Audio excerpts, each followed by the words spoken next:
In this movie, we're going to take a look at how we can retrieve and work with server and request variables. Now, we've already seen some super globals that we can work with, right? We saw get, post, cookie, and session. Well, there's one other one that I want to introduce you to, and that is server. And that's where we're going to be able to find all of these server and request variables is inside the super global for server. So what we're going to do is ask that super global to return a value to us for various information, like the server name or the remote IP address that made the request for this web page. A lot of times we'll want to keep track of that to know where the request came from, what the user's IP address is. And we can do that using this server superglobal.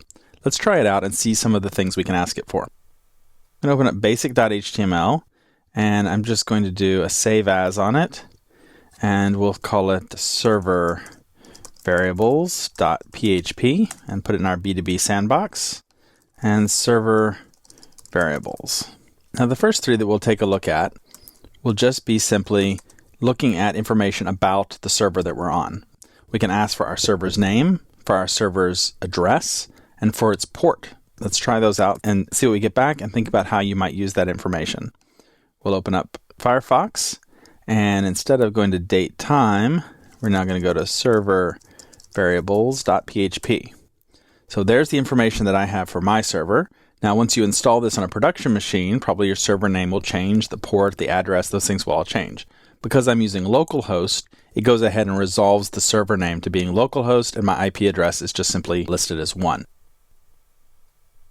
There are a few other things we can ask for.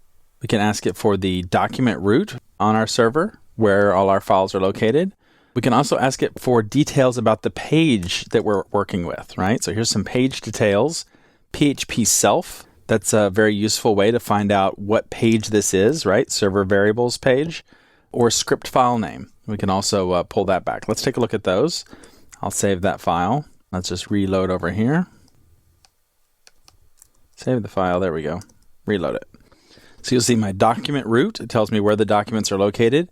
And then the page details. It tells me the path to get to the page that's actually executing. And then the script file name, you'll notice, gives me the same thing, but it gives me from the root of the user's directory. PHP self is what's being typed into the URL bar, right? That's up here.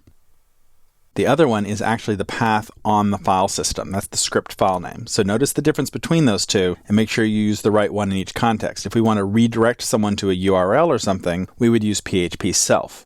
But if we're trying to locate a file to include or require into our script, then we might want to use something like script file name or our document root, for example. Now, notice that document root here is actually not my user directory. That's because of the way that Apache is set up on a Mac system, so that my actual root of all of my web server is going to be in this library web server documents folder, not in each user folder. That's why I have to use this tilde and my username. And then perhaps most interesting to us, we can find out information about the request that comes in.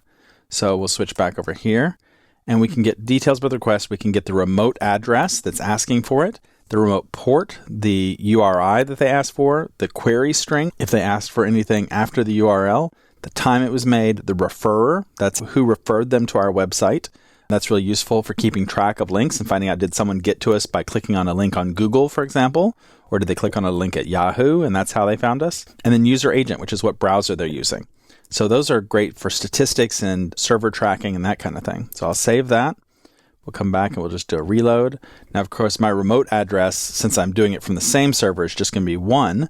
But if we were to put this up on a server somewhere, then it would obviously pick up my IP address.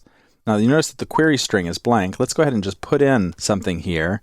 And let's say, and Q equals 1 and N equals 2. And you'll notice that now it pulls in the elements in that query string, and we're able to then work with those and parse those if we need to. Now, we also have access to those through the get superglobal. Those will be put there for us already, and that's basically what it's doing, is taking query string and parsing it for us. But if we needed direct access to it, or if we wanted to store it in the database and keep track of it or something, we could also do that by just looking at the query string. Now, there are a lot of other server variables. I think these are the most useful ones. If you want to go to the php.net website, it's a little tricky to find, but php.net/manual/en/reserved.variables.server.php.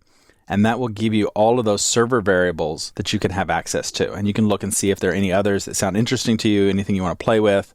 But I really think that the main ones are the ones that we just took a look at. There's one more thing that I want to caution you about. There's also a superglobal called request. Don't use request. When you're trying to get those request variables, you want to get them from the server superglobal. Request is a superglobal that basically just contains all of those post and get values that we already have access to through post and get. So it's a little bit redundant. If you want to find out the remote address of the request URI, do that through the server variable, not through the request superglobal.